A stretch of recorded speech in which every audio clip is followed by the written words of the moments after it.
प्रभु, मैं कब से इस क्षण की प्रतीक्षा कर रहा था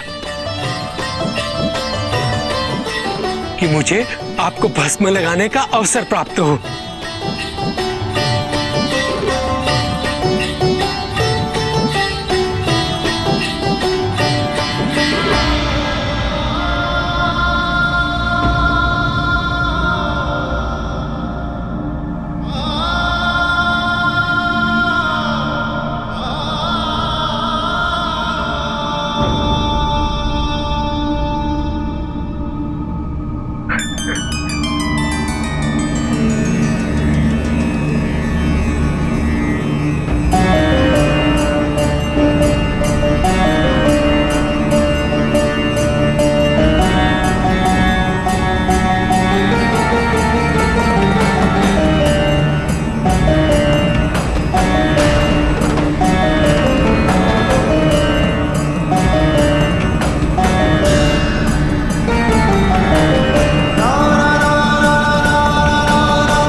हे नारायण, प्रभु हमें पुनः छोड़कर तो नहीं जाएंगे ना? नहीं नंदी, महादेव अब शांत हो चुके हैं, वो कहीं नहीं जाएंगे। किंतु शांति में उनकी रिक्तता की अनुभूति और भी प्रबल हो गई है, और जब तक देवी सती से उनका पुनः मिलन नहीं हो जाता, वो ऐसे ही रहेंगे। किंतु माता ने तो स्पष्ट कह दिया है कि वो हमारे प्रभु से घृणा करती है और वो हमारे प्रभु का मुख कभी देखना नहीं चाहती। तो मिलन कैसे संभव होगा नारायण? क्या इसका कोई उपाय है? एक ही विकल्प शेष है, महादेव को इस वैराग्य से बाहर लाने के लिए।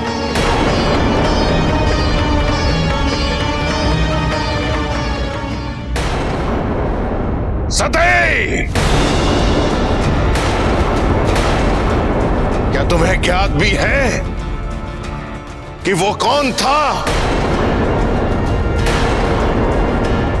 तुम्हारे कुल का सबसे बड़ा शत्रु।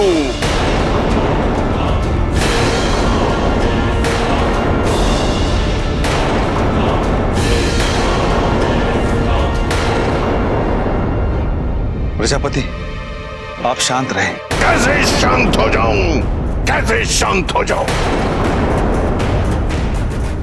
जिस पुत्री को मैंने उस व्यक्ति के नाम से भी दूर रखा, उसी व्यक्ति के साथ मेरी पुत्री 2 दिन वन में भटकती रही।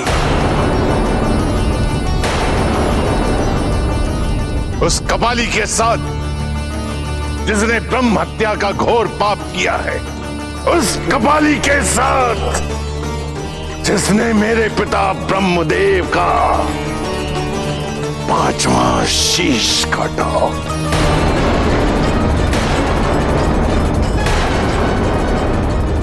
उस कपाली के साथ जिसने मेरे पिता की पूजा अर्चना वर्जित की,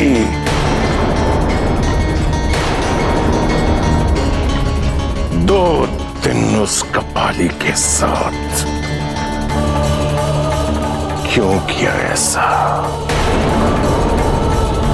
बोलो सती, बोलो, क्यों तुमने मेरे निर्देशों का मान नहीं रखा?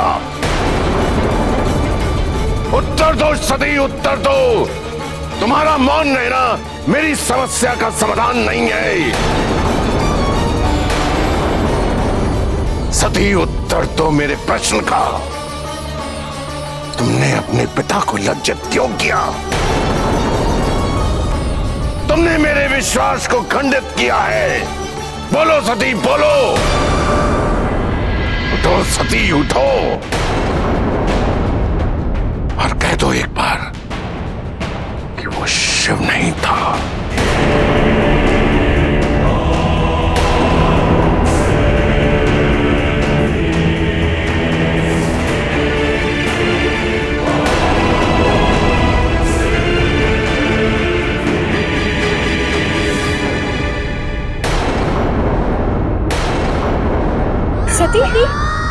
सती, सती उठो, सती। हे नारायण, उसे हर संकट से दूर रखिए। आज पहली बार मैं उसके लिए भयभीत हो रही हूं।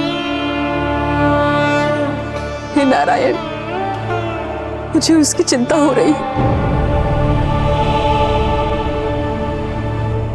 माता, आपने मुझे बुलाया?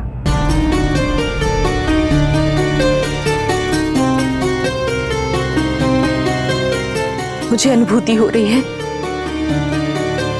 कि सती अवश्य किसी संकट में है। अब चिंता की कोई बात नहीं माते, क्योंकि प्रजापति स्वयं वहां पहुंच चुके हैं। अब सब ठीक हो जाएगा। मैं जानती हूं कि सब ठीक हो जाएगा, किंतु महादेव के प्रति प्रजापति दक्ष का द्वेष और सती का उत्तर दिशा में जाना, हो ना हो, इन दोनों का कोई संबंध तो अवश्य है। जब प्रजापति यहां से प्रस्थान कर रहे थे तो उनकी आंखों में वो क्रोध, वो प्रतिशोध मैंने देखा था। सती को महादेव से दूर रखने के लिए वो किसी भी सीमा का उल्लंघन कर सकते हैं। आपका कहना उचित है माते, मुझे भी यही भय था और इसलिए कोई नहीं चाहता था कि प्रजापति वहां जाएं। किंतु आप वहां जाइए, शीघ्र अतिशीघ्र जाइए और मुझे वहां की स्थिति से अवगत कराइए। अवश्य माते।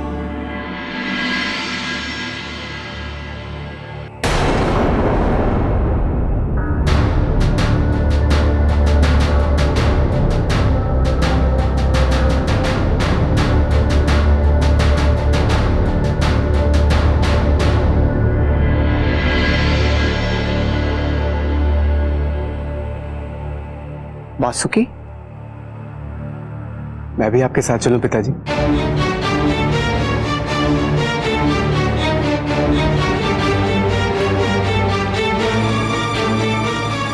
नहीं पुत्र, वहां सभी तो हैं। तुम्हारी सहायता की आवश्यकता नहीं होगी। बेहतर होगा कि तुम नहीं रहो। आप यही सोच रहे हैं ना कि प्रजापति दक्ष मेरी उपस्थिति से प्रसन्न नहीं होंगे? मैं जानता हूं कि वो मुझे निम्न कुलीन समझते हैं, जिसे स्वयं अपनी मां ने श्राप दिया था। किंतु इस समय देवी सती संकट में है और मैं उनके लिए वहां प्रस्तुत रहना चाहता हूं। देवी सती ने कभी भी मेरे साथ भेदभाव नहीं किया, सदैव मुझे मेरे अस्तित्व का सम्मान किया। कभी भी मुझे विषैला सर्प समझ के मेरे साथ घृणा या द्वेष भावना नहीं रखी। मैं भले ही उनकी कोई सहायता करने योग्य नहीं हूं, किंतु मेरी यह इच्छा है कि इस संकट के समय में मैं उनके समीप प्रस्तुत रहूं।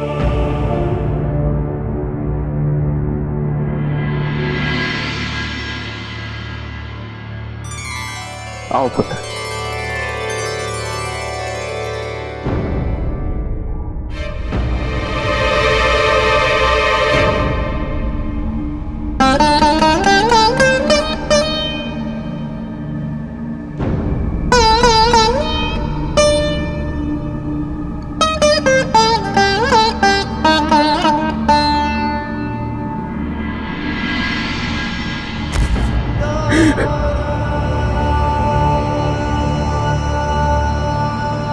नहीं प्रभु,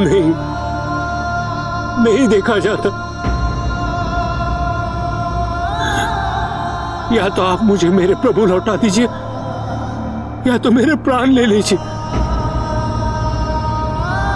नारायण और ब्रह्मदेव भी यही चाहते हैं कि आप संसार की पूर्णता हेतु पुनः लौटकर सक्रिय हो जाए।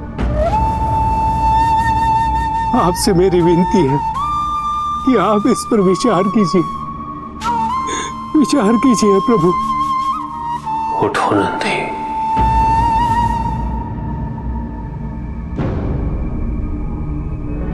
प्रभु, यदि आपका सांसारिक प्रक्रिया में पुनः लौटना एक विकल्प है तो आप उसे स्वीकार क्यों नहीं कर लेते हैं? इस सांसारिक प्रक्रिया में मेरी सहभागिता से क्या होगा?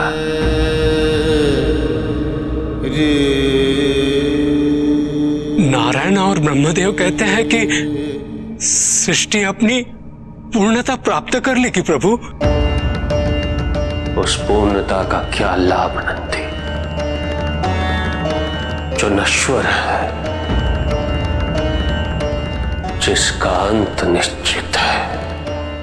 प्रभु, मेरी बहल बुद्धि आपकी बातों को समझने में असमर्थ है। मैं आपका सेवक हूं प्रभु, और मैं केवल अपने स्वामी, अपने प्रभु को प्रसन्न देखना चाहता हूं। जैसे आप पहले थे वैसे ही देखना चाहता हूं प्रभु।